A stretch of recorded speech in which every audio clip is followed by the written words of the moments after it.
at the bottom lines for some notable AFC teams this season, and now we look ahead to the NFC and project some notable teams that will perform this year, and we start with the Seahawks. So unless you live under a rock, you've seen the infamous Malcolm Butler interception at the goal line in the Super Bowl. However, Seattle still boasts a top defense. They acquired Jimmy Graham and signed Russell Wilson to a long-term deal. Kate, bottom line for the Seahawks. My bottom line was in parentheses, no more, and then goodies. And I'm wondering if Will's going to get that CR reference or not. But anyway. No. Nah. Nothing. Here's why that's my bottom line. Thank you. I don't think they're winning the Super Bowl. I don't think they're getting to the Super Bowl this year. Of course, I think they're going to be a very solid team. But I know Will doesn't like going with this, but I got to go with how I feel on the Seahawks right now. Something just feels off. Am I right about these Seahawks? Russell Wilson making claims about water and the healing powers. Chancellor with his holdout. That defense is still really strong, but it just feels like something's off with them. Russell Wilson now making the kind of money that doesn't allow them to pay other people what they had been paying other people. They had this grace period where they had this quarterback who was making less than $1 million when really he was playing at a $20 million level. That D is amazing. Jimmy Graham at tight end is going to add the downfield option that they've never had. So I think the Seahawks are right there. I just don't think the magic that they've had, like when we saw them in the NFC Championship game, squeeze out that win against the Packers, whatever that magic is, it just doesn't feel like it's there this year for them. But of course, I mean, if in the middle of the season all this isn't playing out and they look like the old Seahawks, well then invite me back on and I'll talk about the magic that's still there. Okay. I'm not going to begrudge you your feelings. In fact, you might see me reveal a few in these predictions over the next several minutes. Seahawks, really good. Think they're going to be right there at the end. But I think they're simply going to run into a team that can also run the ball, that I think will play defense very well this year. Oh, I know who it is. Who has a better quarterback. I know that team. And so I think that the Seahawks find themselves in the NFC Championship games, but as the losers. Does my little plug say exactly who it is, I think? I hope not. Oh, see, you can't tease it. Mm-hmm. See, that's who they run into.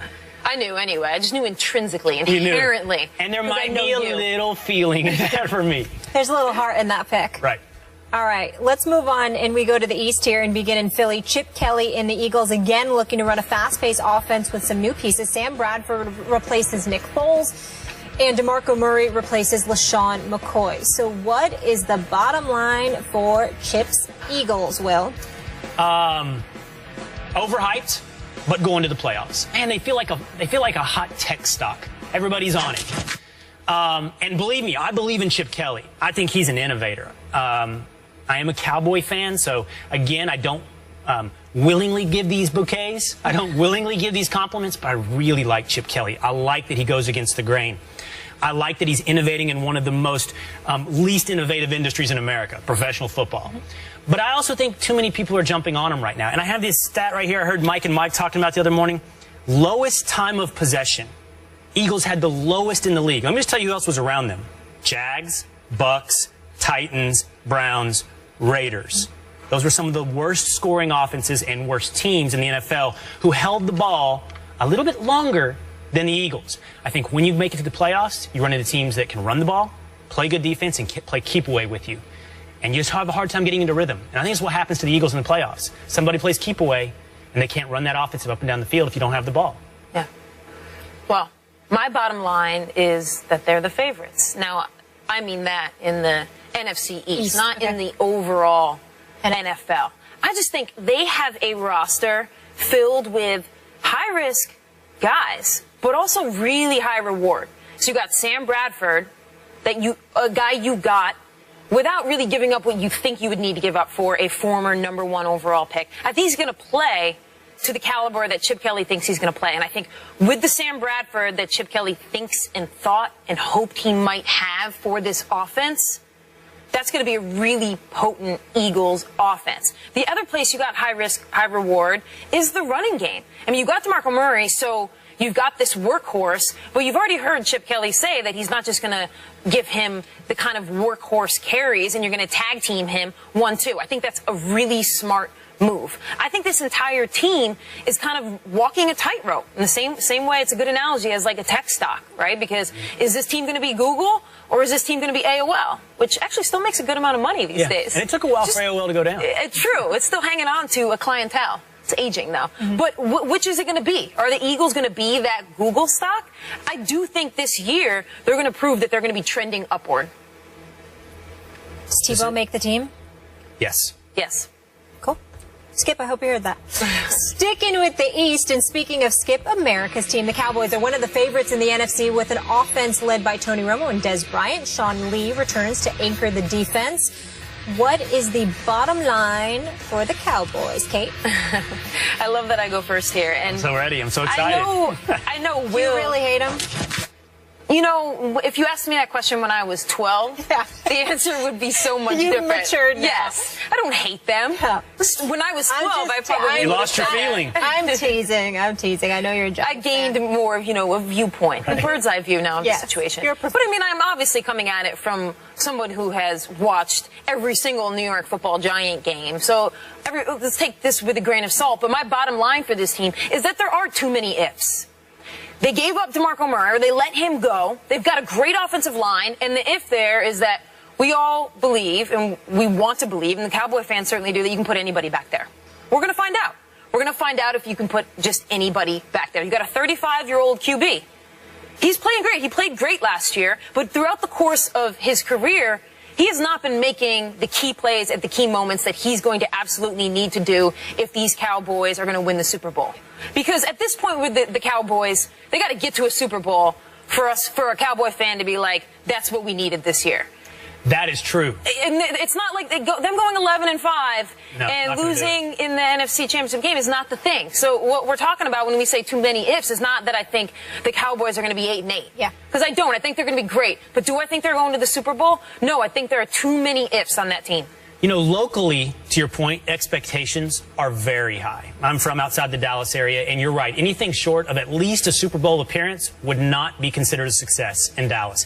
But interestingly, nationally, there's depressed expectations for the Cowboys. There's only one big if, Kate. You said there's too many ifs. There's one big if, and it is the running back position. And I refuse to believe that DeMarco Murray is the difference between 9-7 and 12-4. Will the Cowboys be able to replace DeMarco Murray? Probably not. Will they still be great? Yes. They have the best offensive line in the NFL. They have a top 5 quarterback in the NFL. He was flawless last year. And there's no reason to believe he'd be different this year. And the one if in the past has also been that defense. Right. And I think that defense is greatly improved. I think Randy Gregory, who the Cowboys absolutely stole in the second round, will be the Rookie of the Year. He will have over 10 sacks. He's already been getting sacks racking up this preseason. The Cowboys' defense is much, much better than it was last year. They will get after the quarterback. That was the one thing they couldn't do. That's why they lost to the Packers. They couldn't sack Aaron Rodgers. They'll be able to do it this year. And they'll be the reason that the Seahawks fall in the NFC Championship game. Because simply Romo is too good. I mean, that's another if there. It's Greg Hardy. I mean, he hasn't played a meaningful down in a very, very long time.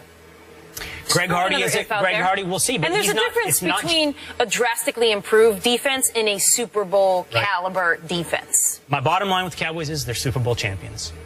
I think if you're playing safe bets, they are one of the safest bets. One of two. Them or the Patriots. Safest bets. Wow. Okay, I will remember that. How about we go to the Big Apple, those New York football Giants. Another disappointing season in 2014 with only 6 wins. Odell Beckham entered his second season after an impressive rookie year. Questions remain on defense, though. Jason Pierre-Paul is expected to report to the Giants after losing a finger in a fireworks accident on 4th of July weekend. What is the bottom line for the G-men? Too many holes. They just got too many. I mean, and at least when I say with the Cowboys they have too many ifs, I'm recognizing that they have really viable options in all of these places. It's just, is Romo going to do this? Is the running game? They have the option, and now is that option going to perform at the caliber to reach expectations? The Giants just have holes, and specifically on defense right now. I mean, we don't know what or who JPP is going to be this year, if he's going to play at any sort of caliber that we've seen in the past. They've got no front 7 to speak of. I don't think any on that front 7 line other than JPP has more than 7 career sacks in any NFL season. You've got a secondary that I'm really questioning. You got you got Victor Cruz with a calf injury, and he's also the 5th option, so it's not even like you can say, we got this electrifying Victor Cruz back, the guy that we saw 2 years ago and 3 years ago who just lit the world on fire. There's just too many places, and specifically on the defensive side of the ball, where I'm like, who's our option? Not even like, hey, we got a really good option, but is he going to be Super Bowl caliber? I mean, Eli and Odell Beckham, they're going to have to combine for like 2 touchdowns a game at this point to make up for the lack of defense. My bottom line for the Giants is that they're going to be drafting in the top 10 of next year's draft. It's hard to find teams whose future, at least over the next year, looks more bleak than the New York Giants. And it's amazing. I could find some teams, though. Come on. Yes, you could find 5 or 6, but they're going to end up about that 8, 9, 10 range of 10 worst teams in the NFL. Before seeing them in the preseason, I was more optimistic, and before the JPP thing, I didn't think they were. It's a good thing we're talking today. Year. It's remarkable how similar the situation is between Peyton Manning and Eli Manning today. Eli has wonderful weapons, just like Peyton. Demaryius Thomas in Denver, Odell Beckham in New York. But the problem is the same on offense, the offensive line. 5 guys all playing brand new positions this year on the New York Giants offensive line. A rookie at left tackle. It could be ugly in New York. You have to have time to get the ball to Odell Beckham. And you point out, different than Peyton, the Giants also don't have a defense you can count on. So when you mix this no offensive line with a defense full of holes, that is an ugly concoction. We like Steve ugly. Spagnuolo. Sometimes we Come still on, win Super Steve. Bowls on Come ugly. on, Steve. Right? Work magic but on that Eli defense. has how many rings? Thank you, Molly. Peyton has Wait. how many does Peyton have? 1. How many does Tony Romo have? It's like, are we looking forward or backward? It's a future episode. Because forward, I'd say 1 or 2. Take is brought to you by the Gillette Shave Club. Join the club now at GilletteShaveClub.com. And Jim Beam. Make history. Tim Tebow had his final preseason performance last night. He played in the 2nd and 4th quarter and was 11 for 17 passing for 189 yards with 2 touchdowns and 1 interception. But with the cuts looming for the Eagles, have we seen the last of Tebow in the NFL? Kate, we'll start with you. Nope. I think he is their number 3 quarterback. In fact, I think the storyline was coming in was that he had to win the job from Barkley. I actually never thought that. I thought that this was Tebow's job to lose. I thought Chip Kelly brought him in because he wanted Tebow. He wants that flexibility. He wants those options. He wants another guy in a 2-point conversion to run his tricky plays. Tebow fits that mold for him. I think he's an Eagle by the end of the day as well, because I don't think Matt Barkley is your quarterback of the future. So what's your upside with Matt Barkley? You might as well take Tebow, take the upside in the locker room, take the intangibles, keep him around. The question is this, though. If he's not an Eagle by the end of the day, he might just be out of the NFL. Fly Eagle. Is there another team? Does he become the backup and take Sanchez's job? Dun, dun, dun. Everybody have an amazing holiday weekend. Thank you so much for hanging with us. We'll see you on Monday.